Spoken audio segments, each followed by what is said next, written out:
This week on Myth, we'll continue Monkey's epic journey to the west to retrieve Indian magic.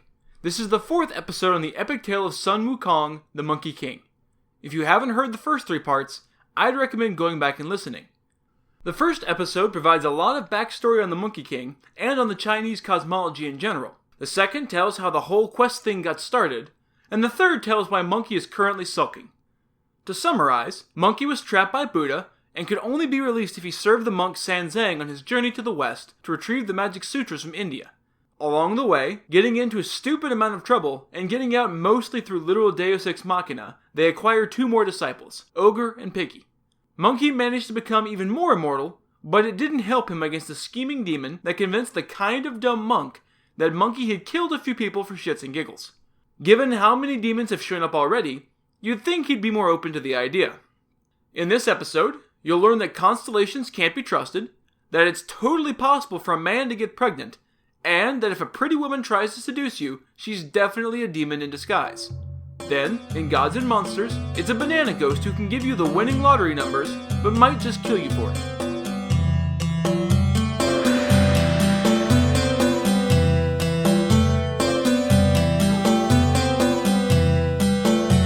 This is the Myths Your Teacher Hated podcast, where I tell the stories of cultures from around the world in all of their original, bloody, uncensored glory. Modern tellings of these stories have become dry and dusty, but I'll be trying to breathe new life into them. This is episode 6D, Who Framed Sun Wukong? As always, this episode is not safe for work. Piggy hears the rumor about Sanzang being a demon and realizes he's in trouble. He can't handle this, and neither can Ogre, so he decides to go ask Monkey for help. Piggy doesn't tell Monkey that the priest is in trouble. Instead, he just asks him to come back on the journey. Monkey refuses, and Piggy, worried that Monkey will lose his temper and beat Piggy's ass, goes, "Well, okay then. Nice seeing you, I guess," and shuffles off. Monkey suspects that something is up and sends 2 of his monkey ninjas to follow him and listen. Piggy walks down the road, and as soon as he is out of earshot, he says to himself, "That fucking ape, that lazy son of a bitch. I asked him nicely and he spat in my face. Fuck that guy. Fuck him sideways with all of his monkeys." The 2 ninjas return and report, and Monkey orders Piggy arrested for speaking ill of him. He's kind of a tyrant that way. The monkey hordes charge after him and drag his ass back, beating him the whole way. When he's dragged before Monkey, he finally admits why he was really there. Anger forgotten, Monkey grabs Piggy, leaps out the window onto his cloud, and soars off. Monkey flies off to the demon's cave and tells the princess who he is. He has a plan. Monkey transforms himself into the princess and waits. Yellow Robe returns, but sees that his wife now has a tail and draws his weapon. They fight for a long time before Monkey finally faints and smacks the demon when he takes the bait. Monkey whacks him so hard that he disappears. Monkey goes to the Jade Emperor and asks for help. It turns out that one of the 28 constellations, the Strider, is missing. The Emperor sends the other 27 constellations to jump the 28th, who has become a demon, and return him to the sky. The demon thus captured, Monkey takes the princess to the king and tells him what happened. He says his own spell and turns Sanzang back into human, and they are off once more. On the way, they meet a woodcutter who travels with them and warns the group that there are demons in the mountains ahead and to be careful. Piggy turns to say something, but the fucker is gone. What the fuck? Seriously. Didn't we already do this? Monkey turns on his magic eyes, looks around, and sees the duty god of the day hiding in the clouds on top of the mountain. Seriously, asshole? Why not just tell me who you were? This mysterious stranger shtick is getting fucking old. The god wrung his hand sheepishly. Sorry, Monkey. There are a lot of really powerful demons ahead, and I meant to warn you earlier. I hoped you wouldn't notice. Annoyed, Monkey sends Piggy to investigate. After walking a few miles, Piggy gets tired. Those selfish bastards. Why the hell am I walking around looking for demons while they sit at camp relaxing and laughing at me? Fuck it. I'm gonna take a nap and pretend that I scouted. As soon as he falls asleep, he is grabbed by 2 demons, Silverhorn and Goldenhorn. If the pig is here, brother, then the priest is close. Let's get him, says Goldenhorn. Don't be a dumbass, brother, says Silverhorn. Let's be sneaky. He changes into a monk with a broken leg and sits down beside the path. Sanzang sees the monk and, in spite of having been just warned by a god about exactly this, offers him a ride. He tells Monkey to carry him, and the demon promptly casts a spell burying the surprised Monkey under the weight of 3 mountains. He grabs the priest and ogre and uses magic to transport them to the Lotus Flower Cave. Goldenhorn is impressed, but says, "Idiot! We can't eat the priest before we eat the monkey for some reason that is never made clear, so don't think about it too hard." Silverhorn claims to be able to fetch him by sending 2 devils with some magic items, a red and gold gourd, and a jade vase of mutton fat to get him. The minor demons, Dexterous Ghost and Skillful Beast, are sent. Take these treasures and put them upside down on the mountaintop. Then call out to Sun Wukong. If he responds, he'll be trapped inside. Then slap this label on that says Supreme Lord Lao, to be dealt with immediately per the law. Some local spirits have worked to free Monkey, who changes himself into an old Taoist and meets the 2 devils. Monkey tricks the 2 stupid demons into handing over their treasures by promising to catch Monkey so they won't have to risk themselves, then follows them back to the demon cave. He learns that the 2 demons have invited their mother to feast with them on the priest, so Monkey does what any hero would do. He waits outside and kills the bitch from ambush, taking her treasure and assuming her form. He visits the cave and nearly gets close enough to kill them, but Piggy blurts out that he can recognize Monkey by the tail the lady demon has, and they all fight. The 2 demons are too much, and Monkey is captured in the magic rope spell. While the 2 demons decide what to do, Monkey frees himself and leaves a shadow clone of himself in the rope. He then announces that he, Wukong's son, wants to see the demons. The 2 are confused because they already caught Sun Wukong, so who the fuck is Wukong's son? Deciding to hell with it, the demon holds up his Persian capturing jar and calls for Wukong's son. Monkey knows from the small demons that if he responds to his name, he'll get caught, so he says nothing. The demon calls it a few more times, and finally Monkey can't help it. He's like Roger Rabbit when you play shaving a haircut. Monkey figures that since he gave a fake name, he'll be safe, so he replies. It turns out his stupid fake name wasn't good enough, and he gets sucked inside. Monkey escapes again, steals the jar, and captures Silverhorn in it. Then, fighting only 1 demon, he holds his own.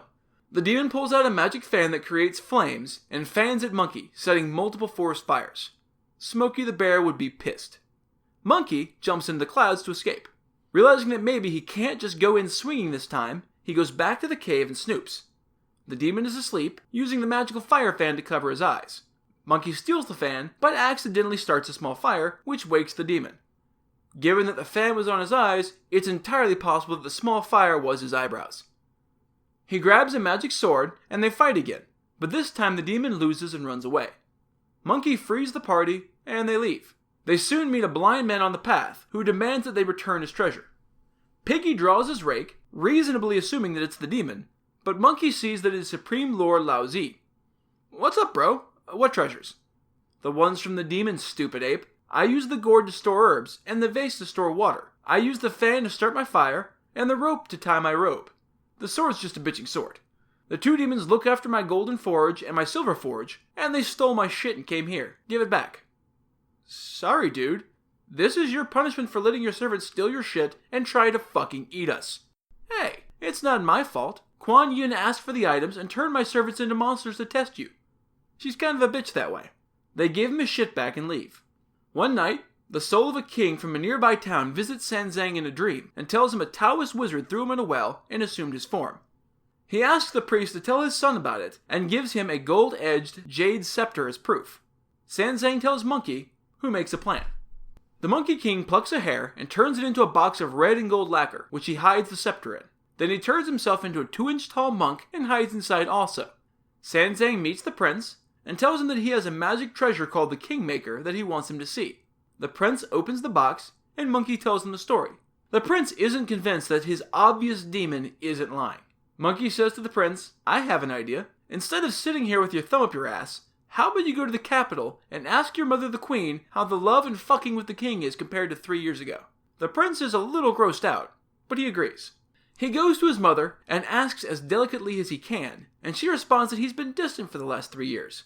Anytime she tries to get him turned on, he pleads old age. The prince is now convinced. I guess his dad really liked to bone. They go to the well and pull the king's body out, which is well preserved because, and I shit you not, the king used a magic spell as he was dying to preserve his body. Part vanity and part hoping his body would be easier to identify. Monkey goes to heaven and asks Lao if he has any of those 9-cycle soul returning pills. He does, of course, and so the king is brought back to life. The resurrected king puts on a monk's habit, and they go to confront the fiend monarch. He escapes on a cloud, with Monkey behind him in a high-speed police chase, but with magic clouds. Monkey is faster, because he watched more Fast and the Furious, and they fight a little before the fiend breaks it off and runs away again. The demon dives into the city, where civil and military officers have gathered for work. He finds the Tang priest, and turns himself into Sanzang and waits. Monkey is close behind, and raises his staff. "Disciple, don't hit me. I'm the real priest." Monkey shifts his attack to the actual priest. "No, Monkey, I'm the real priest. Hit him." So yes, this very well may be the first incident of the old TV trope of shoot him, he's the evil twin.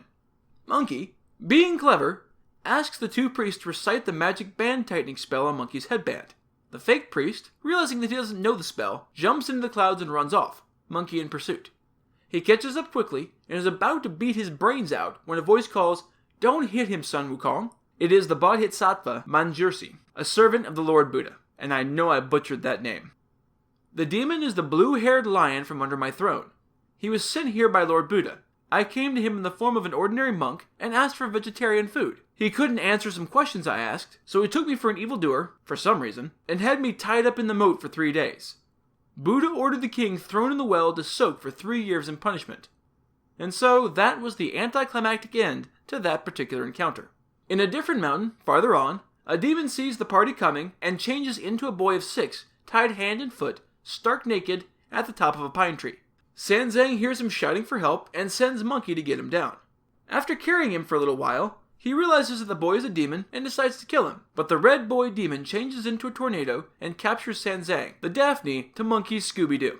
Monkey talks to the local god and learns that the demon is the son of a bull demon king and possesses true samadhi fire. Monkey fights the demon, but the samadhi fire is too strong. He asks the dragon of the 4 seas for rain to put out the fire, but the water only makes it burn stronger because magic. Monkey keeps fighting because he is immune to fire, but not, as it turns out, to smoke. The demon pours clouds of smoke at Monkey, blinding him. He dives into a nearby stream to escape, but the fire has made him so hot that the shock of the cold water knocks him unconscious. Piggy and Ogre haul his body from the water, and Piggy decides to ask Kuan Yin for help. Being an idiot, he is fooled by the demon transforming himself into the goddess and is captured. Monkey finally wakes up and turns into a fly to enter the demon's cave. He overhears that the demon has invited his daddy, the bull demon king, to share in eating the priest together. Fuck, thinks Monkey. Not this again. Monkey turns into the bull demon king and visits. The demon sees through the ruse, just like last time, you silly monkey, and Monkey flees. He goes to Kuan Yin for help. She agrees, and Monkey lures the demon out to Kuan Yin, where she tricks him into sitting on a 1,000-petaled throne. The throne hides swords made from the North Star, which slice into the demon, trapping him. Leaving the demon to the goddess, the party marches on. They reach a vast black river, and the boatman who agrees to take them across the river is, big fucking surprise, a demon. The alligator demon captures Sanzang and Piggy, like always. This particular demon is the nephew of the Dragon King of the Western Sea, so Monkey goes to the dragon to ask for help to arrest his nephew. The king tells his son, Moang, to do so. Moang goes to the demon and announces himself. Alligator comes out and sees a platoon of ocean soldiers. Fuck you, uncle. I thought blood meant something. He fights for his freedom, but is grossly outnumbered and loses. Having lost, he is tied up and has a goddamn chain drilled through his collarbone to drag him home. These guys are not fucking around. Since the group is still on the wrong side of the river, Moang uses his powers to hold back the water Moses in the Red Sea style. They walk across the riverbed and continue on their way. They reach a city where Buddhist monks are working for 3 Taoist monks. They have the king's favor since they can make it rain, which means they can lord it over the Buddhists like the assholes they are, and make them work like slaves to build a new monastery. Monkey, being a Buddhist even though he was pretty much tricked into it, frees the monks and smashes the new monastery. Then he goes to the old monastery and, with a spell and a great big breath, makes a storm that fucks shit up inside the building. Since they didn't see Monkey, the 3 Taoists thought a divine wind had blown everything around and decided to call it a fucking day. Since the temple is now empty, Monkey, Piggy, and Ogre decide to eat all of the offerings to the 3 pure ones worshipped by the Taoists. A young monk sneaks into the temple because he forgot his ceremonial handbell. He hears the 3 laughing and drinking and freaks out, thinking that it is the gods come to life. To be fair, he is not far wrong. He tells the senior priests, who come back to the temple in the morning. Monkey has changed the party into statues of the 3 pure ones and got rid of the real ones, so when the priest comes in and finds the offerings gone, they ask the statues for holy water. They are only a little terrified to hear the statues reply, "Water? Sure, we can get you holy water, but you have to wait outside because, heaven's secrets and shit."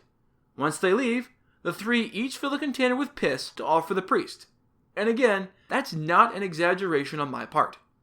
The next day, Sanzang visits the king with his group, but the monks accuse the party of killing some monks, bullshit, destroying the temple, true, and tricking the monks into drinking piss, true and hilarious. The king decrees that they can only continue through his land if they win a rain-making competition with his favorite monks. Monkey decides that there's no reason to fight fair, so he leaves a shadow clone to hear the rules and goes to ask the Dragon King for help. Since the rain god is a personal friend of his, or at least a frenemy, he wins the contest easily. The monks demand another contest, which the king agrees to for some reason. This time, it's a meditation contest.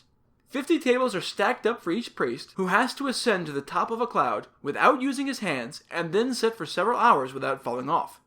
Monkey again leaves a shadow clone behind and turns himself into a cloud to carry Sanzang up to the platform. The Taoist, in turn, creates a bedbug to bite the priest and make him fall. Monkey sees this and flicks the bug off, then creates his own centipede. Hey, they cheated first. Sort of. And the bug goes inside the Taoist's nose. He is surprised to be bit inside of his nose, as one would be, and tumbles off the platform, losing the second contest. The monks demand a third competition, despite already having lost twice in a row, so they can't even claim 2 out of 3 or some stupid bullshit like that. The king, again for some reason, agrees. This time, it is a game of decapitation. Seriously, they propose decapitation as a test. Monkey's head is cut off first, but since he is immune to weapons, it keeps growing back. When it's the Taoist's turn, he casts a spell to try and reattach it after it's cut off, but Monkey creates a brown dog to run off across the field and steal the head. The spell doesn't work without a head, so he dies a messy death. The other 2 quickly die the same way, then all 3 bodies turn into yellow tigers because, of course, they're actually demons. Seriously, it seems like there are more demons than humans in ancient China. They are finally allowed to keep going, since the dead monks can't demand a 4th contest, and they soon reach a river with a sign saying, "River of Heaven, 250 miles across, few travelers have ever been here." They reasonably decide to take a break at the nearby village first. They see a funeral procession going by for the 2 children of Mr. Chen, who are going to be sacrificed to the Demon King of Miraculous Response in exchange for rain. Monkey suggests that, instead of helpless children, they send Monkey and Piggy in their forms. Piggy struts forward and proudly cries, "Change!" He turns into the little girl, but way too big and way too fat. You dumbass. You can't even do a simple transformation? Try again, lardass. Oh, fuck you, shit for brains. I can't change anymore, so this will have to do. Don't be an idiot, says Monkey, and he transforms Piggy the rest of the way. Then he does himself. The 2 are served up with pork, mutton, beef, and wine, and taken to the temple. After an hour, a creature comes into the temple and sees the 2 supposed children. About time. Who's making the sacrifice this year, huh? Mr. Chen is. Thanks for asking, replies Monkey. This strikes the monster as odd. The little brats are usually screaming and pissing themselves by now. Brave kid. The monster doesn't like this, so he stalls. Custom says I should eat you first, boy. Sounds good. Enjoy your meal. Shit, thinks the monster. Something is wrong. People don't usually want to get eaten. He looks to the girl. Fuck tradition. I'm gonna eat her first. Piggy doesn't love this idea, which makes the monster more confident. He reaches for Piggy, and is struck by the rake he pulled from God knows where. Food shouldn't be this feisty, so the monster runs. Monkey figures he's a river monster, and plans to catch him tomorrow instead of chasing him. The monster, scared and angry, also devises a plan. He casts a spell to cause a snowstorm to freeze the river. Sanzang hears that the river is now passable, and walks across.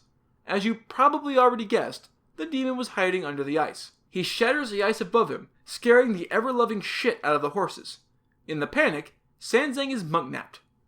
Monkey doesn't like water much, so he sends Ogre and Piggy to fight instead. Full of confidence in their abilities, he says, "You kill him. When that doesn't work, pretend to be beaten and lure him up here for me to kill." Ogre and Piggy dive into the water, and pretty quickly realize that they can't beat a river monster in the river, so they lure him up to the surface. Monkey whacks him as soon as he comes up, but he's able to dive again to safety. Since he already has the priest, he decides to just wait things out. Once they leave, he can murder the priest in peace and devour him at his leisure. Monkey, still refusing to go in the water in spite of having started this whole fucking story by barging into the Dragon King's undersea palace, asks Kuan Yin for help. With a sigh that she seems to be doing most of the work on the quest she assigned, she goes to the river and throws a fishing net in. She quickly pulls it out again to reveal a large goldfish. Alright, cowards, go get the priest now. I caught the terrifying monster. Seriously? That fucking goldfish was the problem? Yeah, he's from my lotus pool. The bastard learned magic by watching me. They go into the water and retrieve the priest, then reasonably ask Mr. Chen to provide a boat to cross the river that unfroze when the monster left. A giant, magic turtle crawls out of the lake and offers to take them across for absolutely no reason. Where this fucker was during the fighting, or the long reign of the monster isn't addressed. I'm guessing he just decided not to worry about it. After all, not his problem. After more walking, they get hungry, so Monkey decides to look for food. Having already been through this a couple times, he draws a circle in the dirt around the party. This is a magic circle. Nothing can get in, so please just stay fucking put, okay? Don't leave, don't wander off, don't go looking for trouble, don't go off with any strangers, just don't be a dumbass. I'll be back with food. After an hour, Piggy is cold and suggests that they all leave the circle to find someplace warm, and Sanzang, like a moron, agrees. They all leave the only goddamn thing keeping them safe and wander to the magic house of an evil demon rhinoceros king and get caught. Monkey comes back to find them gone. Again. This would roughly be when the facepalm was invented. Monkey tracks them to the magic house and fights the demon, but has his staff stolen by the Rhino King's magic. Monkey immediately leaps to the idea that this must be a star lured to the world by love of earthly things, because a common mortal monster couldn't be this tough. He travels to the heavens to see, but all the stars are in their proper place. He asks the Star-Lord of Fire for help, and he sends an onslaught of fire monsters and fire weapons, but the Rhino King beats them all. He then asks the Star-Lord of Water for help, and he launches the entire Yellow River at the demon, who seals his house up against the water with a magic ring. Monkey decides to go with the old standby, and turns himself into a fly. He sneaks into the house to steal the magic ring, but sees his staff, and can't resist taking it back instead. He didn't feel whole without his magic phallic symbol. Monkey goes back in swinging, backed by several gods, but the Rhino King again beats everyone and takes the weapons. Sick of this shit, Monkey goes to the Buddha and asks him for help. He sends his 18 lesser gods to throw a sandstorm at the Rhino, who again captures everything with his magic ring. Now starting to be a little worried, Monkey goes to Lao Chun for advice and discovers that his sacred bull is missing and that he stole a magic ring. Lao Chun, happy to finally know where his bull is, quickly captures the Rhino King and returns him home. Don't think about this too much. The strength of the various members of the Chinese pantheon is very uneven and can shift wildly from story to story. It being his bull/rhinoceros also helped. They continue on and find another river. This time, there is a ferry there, and the ferryman agrees to take them across. She tells them that the water is clean, but that they shouldn't drink it. The typical idiots, Sanzang and Piggy, do so anyway, and are soon groaning in pain from their stomachs.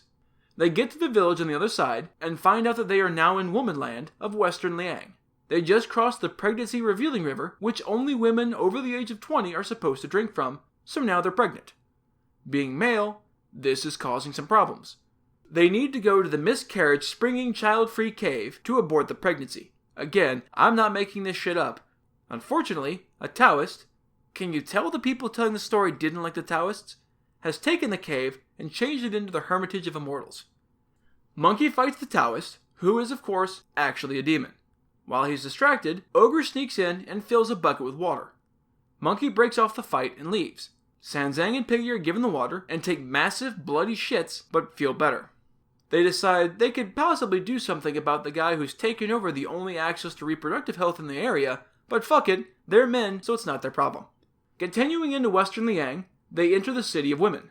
They go to the male welcoming center to get their passports inspected. Their arrival is reported to the queen, who is apparently desperate for a dick because she immediately insists that they be married. Monkey, being the surprisingly consistent voice of reason in the later stories, tells Sanzang to pretend to agree. The rest will continue west, and Sanzang can sneak off and catch up later. Sanzang agrees, and they all eat the wedding feast. He accompanies his friends to the border to see them off, and then, completely forgetting the plan, he tells the queen to return home so he can continue his quest. She is naturally hurt and confused. You already got engaged. You already ate the wedding feast. Tonight we're gonna fuck like rabbits. You can't go back on your fucking word.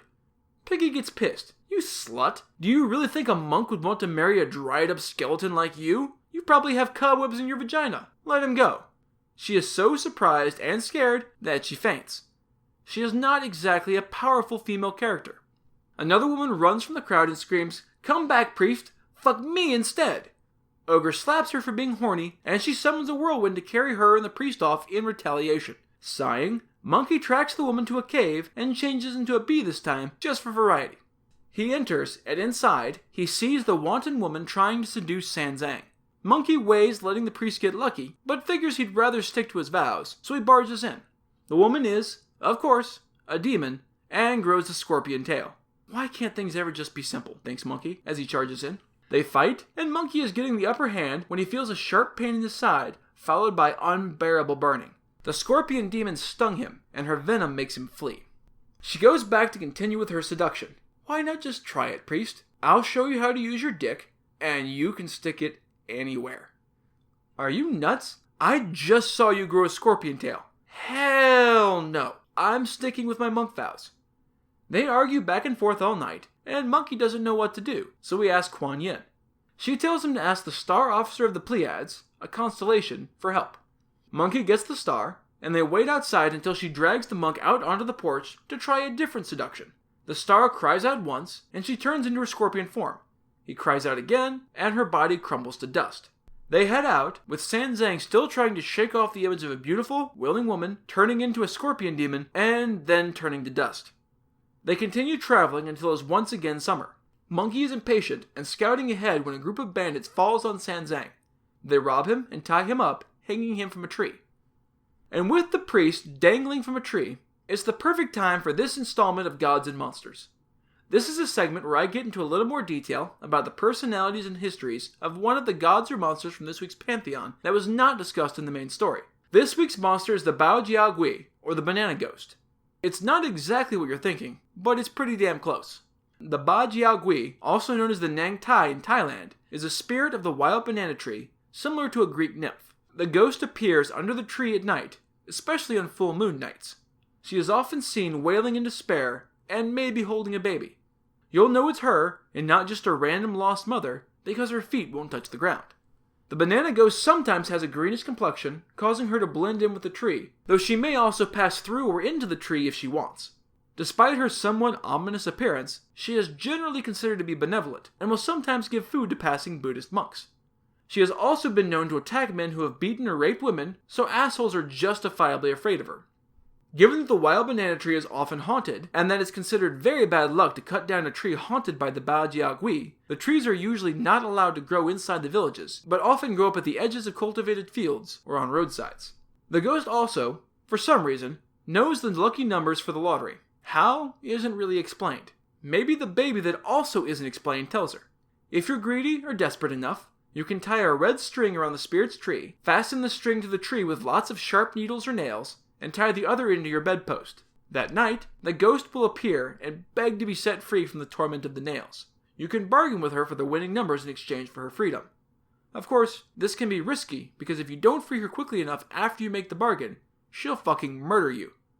Honestly, I can't say I blame her. So if you're out in the forest of China or Thailand, and you see red string attached to a banana tree with nails, take the time to remove them. Bao Jia Gui might just let you get lucky. That's it for this episode of Myths Your Teacher Hated. Keep up with new episodes on our Facebook page, on iTunes, on Stitcher, or on TuneIn. Or you can follow us on Twitter as @HardcoreMyth. You can also find news and episodes on our website at mythsyourteacherhated.com.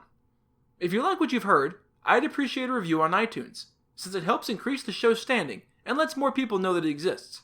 If you have any questions, any gods or monsters you'd want to learn about, or any ideas for future stories that you'd like to hear, feel free to drop me a line. I'm trying to pull as much material from as many different cultures as possible, but there are all sorts of stories I've never heard, so suggestions are appreciated. The theme music is by Tiny Cheese Puff, whom you can find on Fiverr.com. Next time, we'll be taking a break from the story of the Monkey King for a special Valentine's Day episode. We'll be going back to ancient Greece for one of the first great love stories, the tale of Psyche and Eros. It's got all the elements of your classic chick flick, love at first sight, a vindictive mother trying to keep the lovers apart, and a woman going to unbelievable lengths to be with a guy she barely knows. We'll pick back up and finish the Monkey King afterwards. That's all for now. Thanks for listening.